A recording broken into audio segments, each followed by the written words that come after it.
Oi, pessoal, tudo bem? Falaremos sobre a classificação e os principais exercícios da musculação.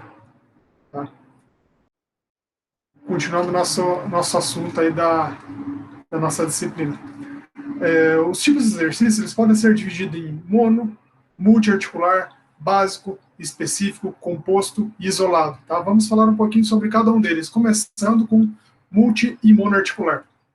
O exercício multiarticular, como vocês podem ver nos exemplos, nas nossas gravuras, né, o supino, né, o agachamento, o stiff, a gente temos vários exercícios aí que eles podem ter como exemplo de multiarticulares. Por que multiarticulares? Por causa que eles envolvem mais do que uma articulação. Por exemplo, vamos pegar o exercício do supino. Né? Estou trabalhando a musculatura do peitoral, né? Eu estou trabalhando a articulação do ombro, a articulação do cotovelo e também a articulação do punho, né? Do pulso, que estamos aí para mantê-la rígida. Né? Sem falar que temos o apoio também, né, do quadril, do joelho, mas onde é que a gente trabalha mais especificamente no exercício do supino seria dos membros superiores, a articulação do ombro, do cotovelo, né? E, por exemplo, aqui nesse outro exercício, onde é que podemos ver? Estamos trabalhando a articulação do tornozelo, do joelho, do quadril, tá? Então, por isso, multiarticular, quando são onde envolve duas ou mais articulações. Por exemplo, nesse tipo de exercício, o que podemos falar dele? Que onde é que as cargas externas elas são mais elevadas, porque a gente envolve mais tipo de grupo muscular, mais grupamento muscular. Por exemplo, no supino, estamos trabalhando o peitoral e também o tríceps, né? E além disso, estamos trabalhando o ombro. Tá? Então, por isso que as cargas externas elas podem ser mais elevadas, né? Onde o envolvimento de maior massa muscular que está trabalhando, né, mais musculatura está trabalhando, onde estamos trabalhando também maior força máxima, onde temos uma segurança do exercício, né, onde ele não está sendo uniarticular ou monoarticular, né, que aqui estamos falando do multiarticular. Otimização do tempo do treino também, tá? Então, por exemplo, se eu for fazer monoarticular, geralmente tem muitos exercícios que são unilateral, né? Então, isso demanda também mais tempo de treino, tá? Então, os exercícios multiarticulares, eles otimizam o tempo do treino. E também tem, por causa que eles utilizam mais musculatura, então eles têm um gasto energético maior, né? Então, por isso que os multiarticulares, eles são bastante usados aí nos treinamentos funcionais, onde é que as pessoas elas têm um peso maior, né, onde é que elas demandam uma perda de peso, uma perca de peso, tá? Onde é que tem uma maior produção e liberação hormonal também, tá? Onde é que tem um menor dano tecidual, onde é que a sobrecarga ela é distribuída, porque, por exemplo, se eu for fazer um exercício monoarticular, vocês vão ver que a sobrecarga ela é específica, né, no músculo, então aqui a gente está distribuindo essa sobrecarga. Tá? Onde é que temos também maiores adaptações coordenativas e maior estabilidade articular. Tá? O que significa isso? Estou fazendo um exercício, por exemplo, aqui de um agachamento com a barra na frente, né, do corpo. Então, aqui, o que eu estou fazendo? Uma adaptação coordenativa, por causa que eu tenho que estar. A gente já vai ver qual que é a execução correta, né, do agachamento também. Para estar alinhado pés, joelhos, quadril, né, até onde vou estar fazendo a descida, né, o movimento excêntrico, concêntrico. Então, por isso envolve as adaptações coordenativas. E também uma estabilidade articular, onde é que a pessoa ela tem que ter, principalmente para fazer um exercício em peso livre, ela tem que ter uma coordenação já treinada, né, onde é que ela tem que ter um tipo de treinamento já específico para isso, né. Maior transferência para situações cotidianas, por exemplo, mais uma vez, o treinamento funcional, né? Por que o nome já diz treinamento funcional? Onde é que você vai estar trabalhando as funções do seu corpo, desde força, equilíbrio, resistência, né?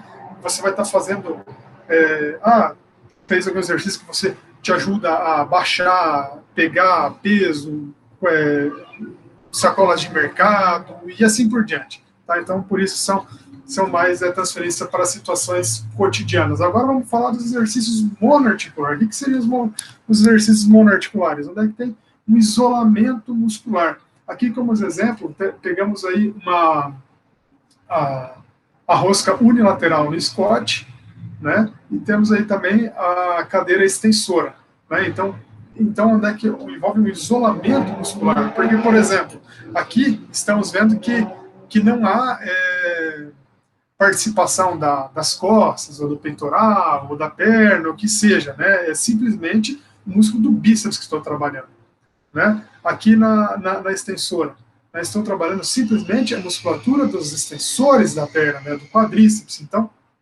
por isso que já seria mais monoarticular, né? Onde é que eu estou envolvendo uma articulação. Por exemplo, aqui no exercício da extensão da perna, estou trabalhando a articulação do joelho, né?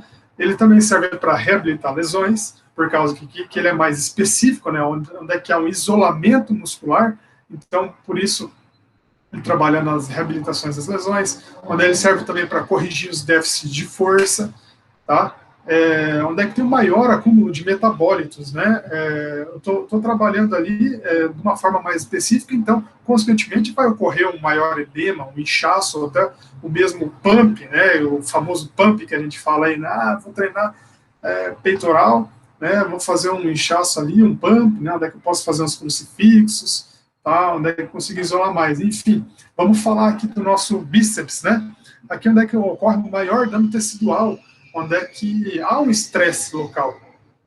Tá? Eu estou fazendo o exercício, então vocês podem até, por exemplo, fazer um exercício, né, fez o exercício, vocês podem ver o tempo de retorno venoso também, né? Vocês podem colocar assim, vocês terminou de fazer o exercício, vocês vão ver que está lá no pump, está no inchaço, né? Você pode fazer até o teste, aperta para ver se vai ficar branco, né? Essa partezinha que vocês apertaram aqui, e já vai voltar na coloração normal, né? Coloração específica, tá? Então, por isso que é do dano tecidual, né, que acontece o estresse local, né?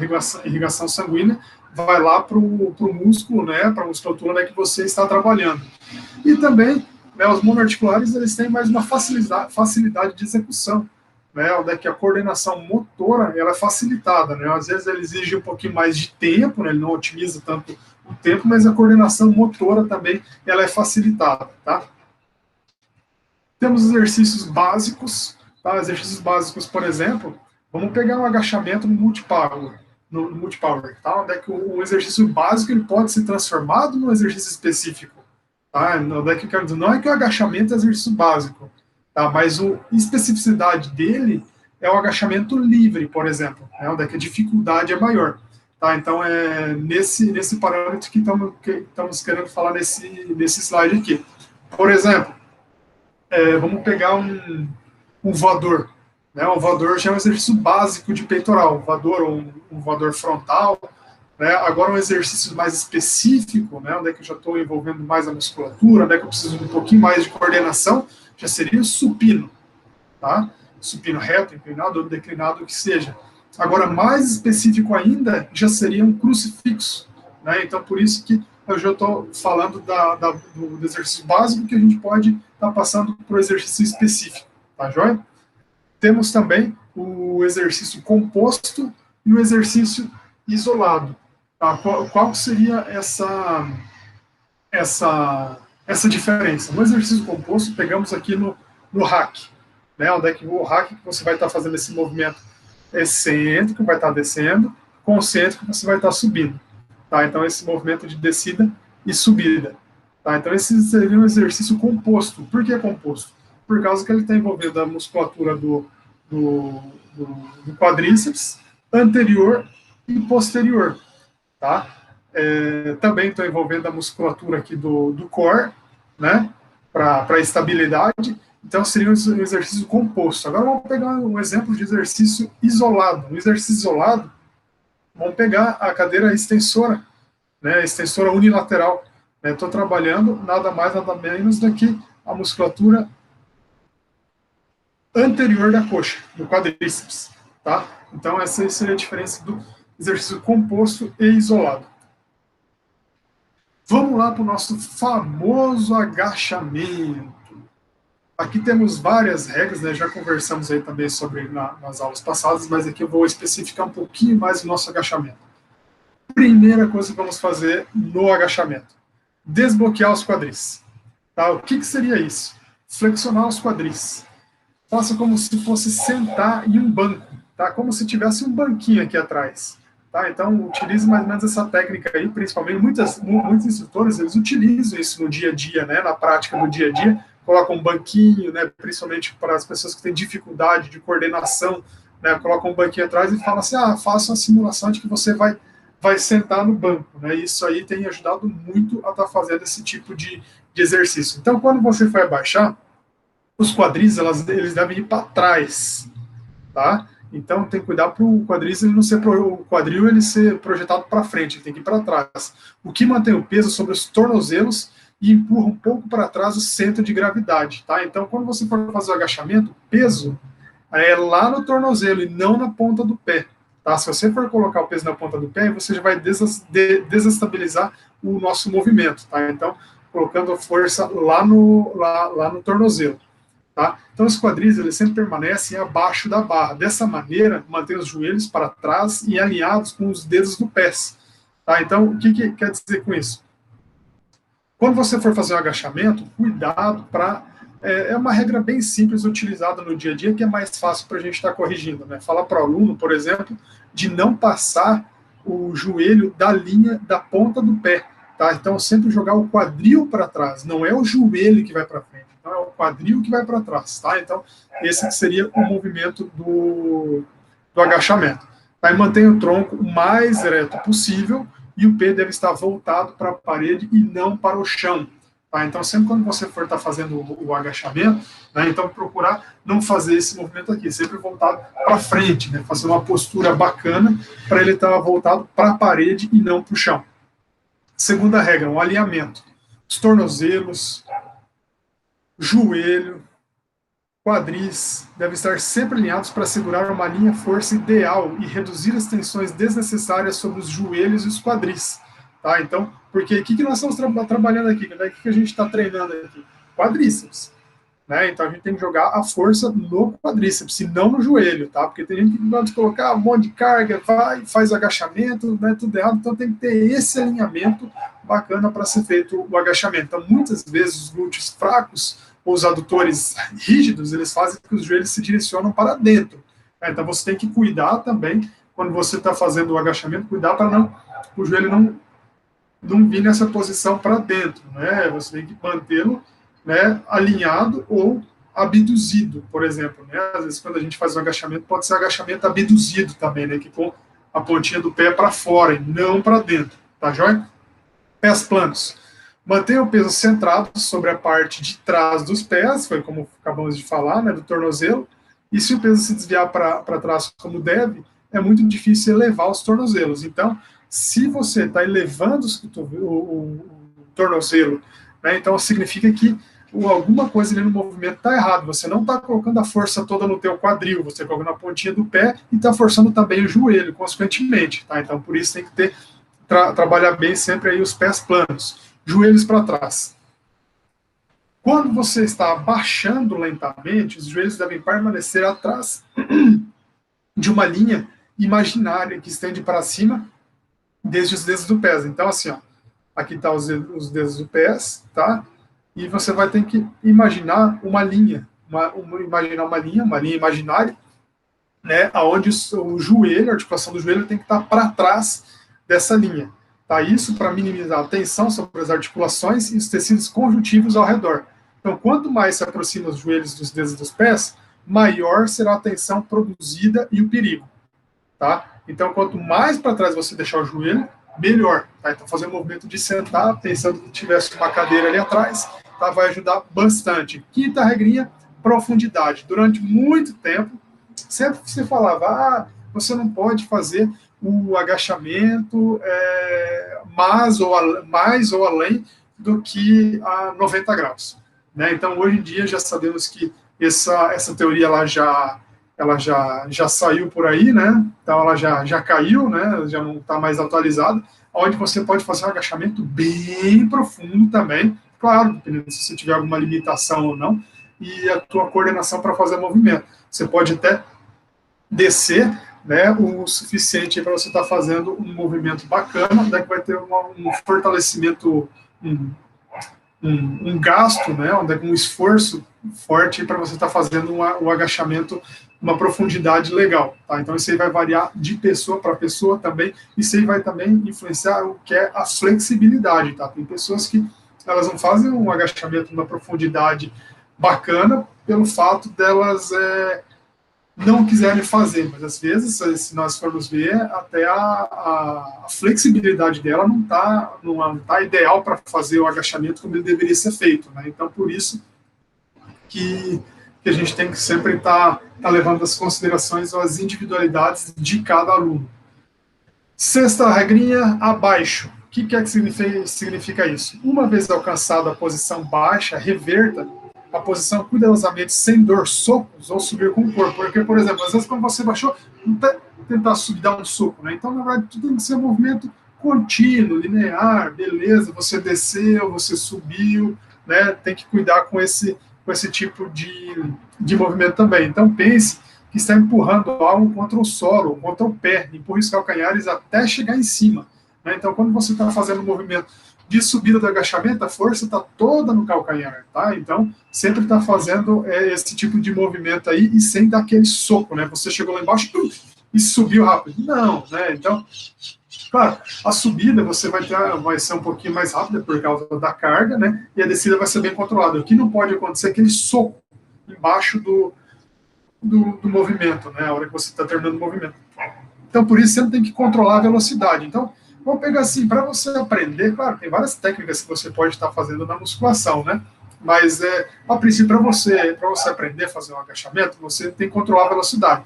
Então, por exemplo, controla lá, 3 segundos descendo, 2 segundos subindo, 3 segundos descendo, 2 segundos subindo, tá? Então, seria uma forma de você estar aprendendo a fazer um agachamento, ou ensinando a pessoa a fazer um agachamento de qualidade. Né? Claro, vai ter várias técnicas aí métodos de musculação aonde você vai fazer cadência diferente, né? Essa quantidade de segundos ou de tempo na descida, na fase concêntrica, na fase excêntrica, vai diferenciar. Tá? Então, aqui, na verdade, seria só para passar certinho a técnica correta do agachamento. Tá? Então, a subida, à medida que você sobe, o corpo contrai os glúteos para empurrar os quadris à frente.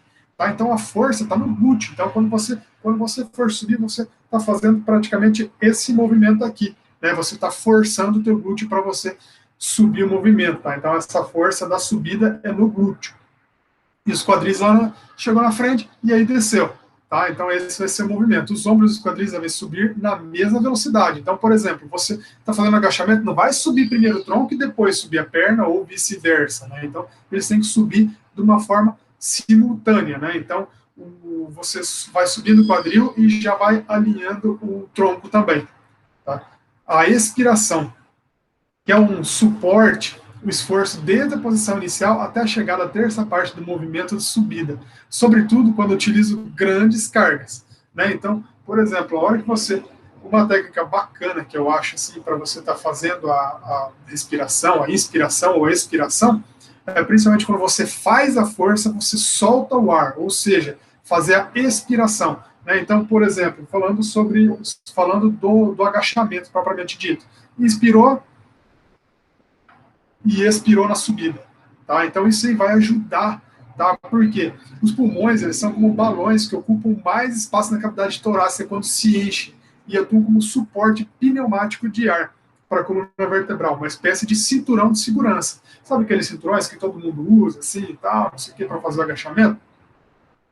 Eu, particularmente, eu não sou a favor do cinturão, claro, mas às vezes a pessoa precisa, né, tá fazendo esse uso, mas também os competidores, né, que utilizam muita carga, sobrecarga elevada, né, então aí essa opinião ela muda, tá? Então, mas assim, Para alunos normais da academia, então, que querem só fins estéticos e tal, eu aconselho, né, você ter uma boa musculatura do core, do paravertebral, das costas, da lombar, para você estar fazendo o movimento, você não vai ter dor no agachamento. Mas se a pessoa tiver alguma patologia, alguma coisa assim, que ela precisa usar esse cinturão, aí é diferente, tá? Mas eu, particularmente, eu prefiro, eu falo para vocês, na verdade, eu mesmo nunca usei cinturão, né? Sempre tá trabalhando dessa forma aí, para trabalhando a musculatura do próprio corpo, tá? E a posição inicial, as pernas elas são estiradas, tá? Mas os joelhos permanecem soltos na posição inicial. Realize de 1 a 3 respirações profundas a passo para a repetição seguinte, tá? Então, o que muitos autores eles aconselham, né? Você fez o movimento do agachamento, subiu e aí vai de novo, né? Porque nem eu já prefiro fazer uma troca gasosa. Por exemplo, desceu, né? Subiu, e aí você já vai fazendo o movimento, tá? Então, por exemplo, quando você está subindo, soltou o ar, expirou. Chegou lá em cima, já inspira, subiu. Então seria mais ou menos esse movimento, tá? Que a inspiração e a expiração elas ajudam a fazer o movimento do agachamento propriamente dito. Exercícios questionáveis, gente. Temos vários exercícios questionáveis na musculação, tá? Onde vou estar passando para vocês aí alguns exercícios questionáveis que são feitos na musculação, e vocês às vezes vão ter se deparado aí no dia a dia com algum desses exercícios, né?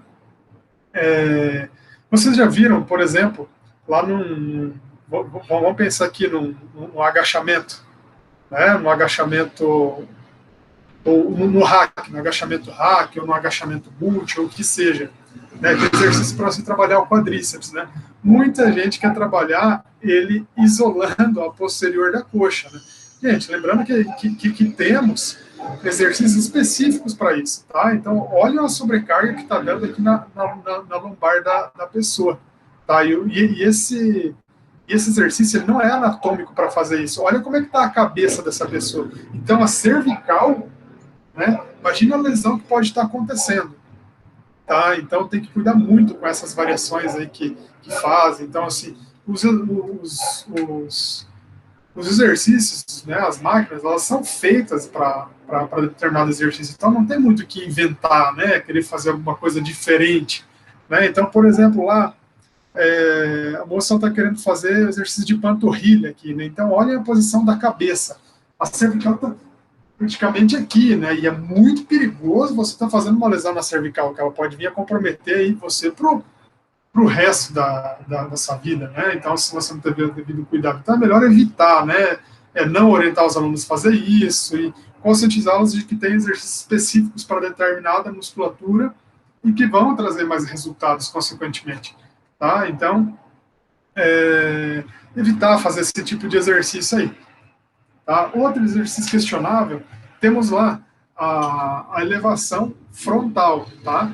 Mas esse exercício, por exemplo, como é uma variação, eu não descarto ele, tá? Mas assim, ele não obedece o movimento natural da articulação e pode estressá-lo. Então, por exemplo, quando a pessoa está fazendo essa elevação frontal, né, e orientá-la para inclinar o tronco um pouquinho para frente, né, ou seja, com a perna esticada ou afastada, um pouquinho flexionada, tá? Como a pessoa se sentir anatomicamente melhor, tá? Então, e aí tá fazendo o movimento, né? Então, mas não é um movimento, ele é questionável, né, por muitos autores, então ele não é um movimento natural do nosso corpo, tá? Um outro movimento que seria um movimento anti-anatômico, né? Por exemplo, temos o tríceps inverso, o tríceps pula, beleza? E agora o tríceps inverso, né, que seria essa pegada aqui, tá? Então, o que acontece, né? Muitas vezes a pessoa ela vai soltando toda a mão dela, né? Vocês podem ver, nossa, estou aguentando segurar a mão, até aguento mais peso no tríceps, mas é a minha mão que não consegue segurar a barra, tá? Então, é um movimento antinatômico, né? Então, por isso que podemos passar outros tipos de exercício para a pessoa, não precisa passar esse exercício anti-anatômico que ela não chega a potencialidade, a potencialidade 100% do exercício, né? Onde que ela poderia ter pego mais carga, feito um movimento bacana, legal, só que, por exemplo, passou por inverso, a gente está fazendo um movimento anti-anatômico, né? E também pode vir a estar ocasionando algumas lesões, né? Às vezes a gente vê até a pessoa se contorcendo lá para conseguir fazer exercício, né? Isso não é legal. Por isso que eu sempre falo que um exercício na musculação, a pessoa tem que ter postura, né? Ela tem que ter postura, não pode estar fazendo essa vergonha aí, né? Outro exercício questionável também é o tríceps unilateral no pulley, tá? Então ele também é considerado anti-anatômico, né? Temos aí aqueles estribos, né, onde é que a gente pode estar fazendo o movimento, né? Aqueles Vzinho, né? Aqui a gente está fazendo um movimento lá também que é estribo, se eu não me engano, que daí a gente pode estar fazendo um movimento mais anatômico. A barra reta. A barra reta, ela é legal, ela tem muita tensão muscular. Só que eu pergunto para vocês, tem muita gente que faz em pé. Por que em pé? Né? Se a gente for falar de multiarticular, beleza. Né? Se a gente for falar de questão de trabalhar mais articulações, né? Ali a gente já está trabalhando também mais a musculatura da lombar, beleza. Né? Então ele é questionável porque se você pode fazer o mesmo exercício, pega a barra lá, faça o exercício em pé, tá? Esse mesmo exercício você pega e vai lá e faz sentadinho, bonitinho, apoiando as costas, tendo uma boa proteção na lombar, tá? Contraindo bem o teu abdômen, e você faz o movimento para você ver a diferença de peso que você vai pegar, tá? Então, ali, além de você conseguir trabalhar mais a força, né? Você tem mais proteção para sua lombar, né? Para você tá acontecendo alguma coisa assim, vai que você está fazendo em pé e falhou, né? E não tem ninguém para te ajudar, então é mais perigoso também, tá joia? Então, um exercício sentadinho aí, ele é mais bacana. Por exemplo, aí você fala, professor, mas na academia às vezes não tem os bancos suficientes para estar fazendo o exercício.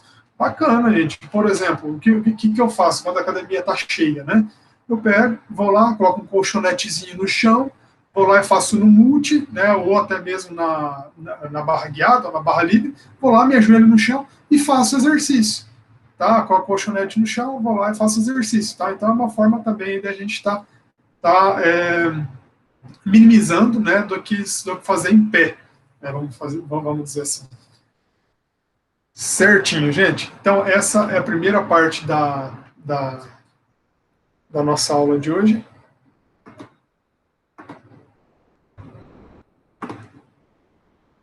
E até a próxima.